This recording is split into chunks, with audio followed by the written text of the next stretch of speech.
என் பையன் சாப்பிட்ட மாதிரியே நல்ல கருக்கு முறுக்குன்னு கிறிஸ்பியான முறுக்கு உங்கள் கையால் நீங்களே வீட்டில் செய்யணுமா? அப்போது நான் எப்படி செஞ்சனோ அந்த மெத்தடை உங்க கூட ஷேர் பண்ணுறேன். நீங்களும் அதே மாதிரி செஞ்சு சாப்பிடுங்க. ஃபர்ஸ்ட் டைம் ட்ரை பண்ணுறவங்களா இருந்தால் கூட ரொம்ப சூப்பராக ஈஸியாக வந்து செஞ்சு முடிச்சிடலாம். சிம்பிளான ரெண்டு மூணு விஷயங்கள் வச்சு தான் கொஞ்சம் வந்து நமக்கு கொஞ்சம் சின்ன சின்ன அளவுகள் மட்டும் கரெக்டாக வந்து நீங்கள் பார்த்தீங்கனாலே போதும், ரொம்ப ஈஸியாக வந்து செய்யலாம். ஸோ நான் இப்போது வெள்ளை உளுந்தில் முறுக்கு வந்து செய்ய போகிறேன். அது எப்படின்னு உங்ககிட்ட ஷேர் பண்ணுறேன். ஃபர்ஸ்ட் நான் ஒரு டம்ளரில் வெள்ளை உளுந்து வந்து ஒரு டம்ளர் அளவுக்கு மெஷர்மெண்ட் பண்ணி எடுத்து ஒரு குக்கரில் நல்லா வாஷ் பண்ணிவிட்டு 3 டம்ளர் அளவுக்கு தண்ணி விட்டு 4 விசில் விட்டுட்டேன். நீங்கள் எந்த கப்பில் வேணாலும் உளுந்தை வந்து மெஷர் பண்ணிக்கலாம். தண்ணி வந்து ஊற்றும் போது 3 அல்லது 2 டம்ளர் அளவுக்கு தண்ணி ஊற்றிக்கோங்க. உளுந்தில் இப்படி தண்ணிக்குள்ளே கை வச்சு பார்த்தீங்கன்னா 1 இன்ச் உளுந்தை விட 1 இன்ச் தண்ணி வந்து மேலே இருக்கணும். அப்போ தான் உங்களுக்கு உளுந்து நல்லா வந்து நல்லா உதிரியாக, அதாவது எப்படி சொல்கிறது, குவான்டிட்டி நல்லா ஜாஸ்தியாக நல்லா வந்து உங்களுக்கு வெந்து வரும். ஒரு டம்ளர் உளுந்து போட்டிங்கன்னா உங்களுக்கு வெந்து வரும்போது 2 டம்ளர் ஆயிரும்.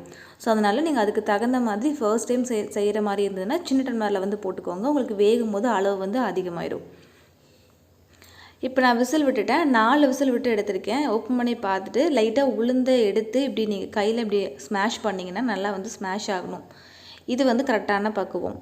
இதை வந்து மிக்ஸி ஜாரில் போட்டுட்டு கொஞ்சமாக தண்ணி தெளித்து நம்ம ஒரு தோசை மாவு பதத்துக்கு அரைச்சி எடுத்துக்கலாம். ரொம்ப தண்ணி ஊற்றிடக்கூடாது. தோசை மாவு பதத்துக்கு அரைச்சி வந்து எடுத்துக்கோங்க. ரொம்ப வந்து அங்கங்கே திட்டாக இல்லாமல் ஃபைன் பேஸ்ட்டாக அரைச்சிடுங்க. அப்போ தான் நம்ம வந்து முறுக்கு புளியும் போது அந்த முறுக்கு சுட்டியில் வந்து உளுந்து வந்து மாட்டிக்காமல் இருக்கும். ஓட்டையில் வந்து மாட்டுச்சுன்னா நம்ம முறுக்கு வந்து பிழியும் போது ரொம்ப சிரமமாக இருக்கும். ஸோ அதுக்காக நல்லா வந்து ஃபைனாக உப்பு அது எதுவுமே நீங்கள் சேர்த்த வேண்டாம். ப்ளெயினாக வந்து தோசை மாவு பதத்தில் நல்லா வந்து அரைச்சி எடுத்துக்கோங்க. இப்போ நான் ஒரு பெரிய பாத்திரத்தில் வந்து போட்டிருக்கேன், மிக்ஸ் பண்ணுறதுக்கு ஈஸியாக இருக்கும் அப்படிங்கிறதுக்காக. இது கூடவே நான் எந்த டம்ளரில் உளுந்து வந்து மெஷர் பண்ணணும் அதே டம்ளரில் 3 டம்ளர் அளவுக்கு நார்மல் பச்சரிசி மாவு சேர்த்திருக்கேன். கடைகளில் வாங்கிட்ட பச்சரிசி மாவாக இருந்தாலும் பரவாயில்ல, நீங்கள் வீட்டில் ஹோம்மேடாக பண்ண அரிசி மாவாக இருந்தாலும் பரவாயில்ல. 1:3 அந்த ரேஷியோவில் நான் எடுத்திருக்கேன். எனக்கு வந்து பர்ஃபெக்டாக வந்திருந்தது. ஸோ அதே ரேஷியோவை நான் உங்கள் கூட ஷேர் பண்ணுறேன். இது கூட கொஞ்சமாக வாசனைக்காகவும் டேஸ்ட்டுக்காகவும் லைட்டாக வந்து ஒரு ஸ்பூன் ஜீரகம், 2 டேபிள் ஸ்பூன் அளவுக்கு ஓமம் வந்து சேர்த்துருக்கேன். இது நல்ல ஒரு ஃப்ளேவர் கொடுக்கும் அந்த முறுக்குக்கு. இது போட்டதுக்கப்புறம் கொஞ்சமாக வந்து உப்பு, நான் இன்றைக்கி 2 ஸ்பூன் அளவுக்கு உப்பு போட்டிருக்கேன். நான் கையில் வந்து மெஷர்மெண்ட் பண்ணுறேன். நான் ஸ்பூனில் வந்து போடும் போது ஒரு 2 ஸ்பூன் இருக்கும். நல்லா போட்டுட்டு தண்ணி ஊற்றவோ தெளிக்கவோ எதுவுமே செய்யக்கூடாது. அந்த உளுந்துருக்கக்கூடிய தண்ணியே வந்து உங்களுக்கு கரெக்டாக இருக்கும். ஃபஸ்ட்டே வந்து உளுந்து ரொம்ப தண்ணி ஊற்றி ரொம்ப அரைச்சிட்டிங்கன்னா தண்ணி அதிகமாக போயிடும். ஸோ அதனால் தண்ணி வந்து முடிஞ்ச வரைக்கும் கொஞ்சம் கொஞ்சமாக தெளித்து நல்லா வந்து ஃபைனாக அரைஞ்சால் மட்டும் போதும். ரொம்ப வந்து லிக்விடாக வந்து உளுந்தை பண்ணிடாதீங்க. அதுதான் வந்து கரெக்டான பக்குவம். நீங்கள் ரொம்ப வந்து மாவு லூஸ் பண்ணிட்டீங்கன்னா உங்களுக்கு வந்து பிசையும் போது கொஞ்சம் ரிஸ்க்காக இருக்கும். இப்போ நான் தண்ணியை ஊற்றலை. அந்த உளுந்திருந்த தண்ணியை வந்து எனக்கு இந்த அளவுக்கு வந்து நல்ல இறுகமாக மாவு கிடச்சிருக்கு. இது கூட நல்லா சூடாக இருக்கக்கூடிய எண்ணெய் வந்து 1 குழிக்கரண்டி அளவுக்கு எண்ணெய் சேர்த்திருக்கேன். எண்ணெய் போட்டுட்டு இதுவும் நல்லா வந்து பிசைஞ்சு எடுத்துக்கோங்க.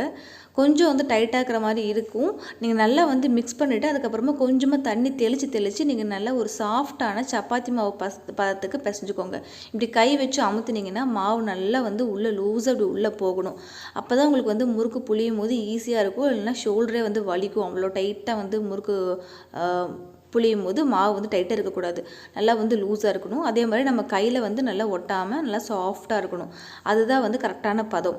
உங்களுக்கு ஒரு வேளை ரொம்ப டைட்டாக இருக்கிற மாதிரி இருந்துச்சு அப்படின்னா நீங்கள் இன்னும் கொஞ்சம் கூட வந்து தண்ணி தெளிச்சுட்டு அதுக்கப்புறமா வந்து பிசைங்க. நீங்கள் கரெக்டாக எல்லாத்தையும் பிசைஞ்சு முடிச்சிட்டிங்க அப்படின்னு எப்படி தெரிஞ்சுக்கிறது அப்படின்னா, முறுக்குச்சுட்டியில் கொஞ்சமாக உள்பக்கமாக எண்ணெய் தடவிட்டு நீங்கள் செஞ்சு வச்ச மாவை 2 உருண்டை எடுத்து உள்ளே போட்டு நல்லா வந்து பிழிஞ்சிங்கன்னா உங்களுக்கு நம்ம நார்மல் முறுக்கு பிழியும் போது ரொம்ப டைட்டாக மாவு இருந்துச்சுன்னா ஷோல்டர் வந்து பெயின் ஆகும், உங்களுக்கு புளிய முடியாது. மாவு நல்லா லூஸாக இருந்ததுன்னா ஈஸியாக வந்து முறுக்கு சுற்றுறதுக்கு வரும். அந்த ஷேப் வந்து கரெக்டாக வரும். அப்போ நீங்கள் தெரிஞ்சுக்கலாம் மாவு வந்து கரெக்டான பதத்தில் இருக்குது அப்படின்னு.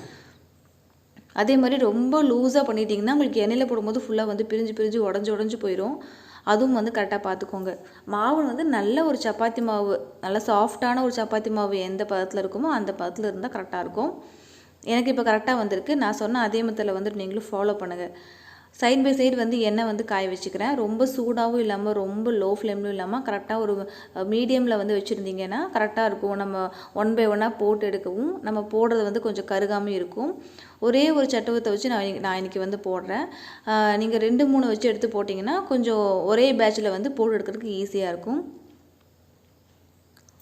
ஆல்ரெடி வந்து ஒரு 2-3 போட்டு வச்சுட்டிங்கன்னா எண்ணெய் வந்து காஞ்சோடனே கரெக்டாக வந்து ஒன்றொன்னா போட்டுக்கோங்க. சின்ன பாத்திரம் வச்சுருக்கிறதுனால நான் இன்றைக்கி 4 முறுக்கு வந்து போட்டுக்கிறேன். ரொம்ப நிறைய வந்து போட்டுறாதீங்க. இந்த மாதிரி சின்ன சைஸ் பாத்திரம் வந்தால் 4 முறுக்கு வந்து போடலாம். ரொம்ப பெருசாக போட்டிங்கன்னா எண்ணெயில் போடும்போது கொஞ்சம் உங்களுக்கு உடையிற மாதிரி இருக்கும். சின்ன சின்ன சைஸாக வந்து போடுங்க ஃபர்ஸ்ட் டைம் ட்ரை பண்ணுறீங்க அப்படின்னா. நான் இப்போ வந்து இந்த உளுந்தில் செய்கிற முறுக்கு வந்து நான் இதோட 3வது டைம் வந்து ட்ரை பண்ணுறேன். எனக்கு ரொம்ப சூப்பராகவே வருது. நான் எப்போவுமே இதே மெத்தடில் தான் வந்து ட்ரை பண்ணிகிட்ருக்கேன். நீங்களும் கண்டிப்பாக இதே மெத்தடில் ட்ரை பண்ணி பார்த்துட்டு மறக்காமல் எப்படி வந்துச்சுன்னு சொல்லி எங்ககிட்ட வந்து கமெண்ட் செக்ஷனில் ஷேர் பண்ணுங்கள். நான் உடச்சி காமிக்கிறேன்.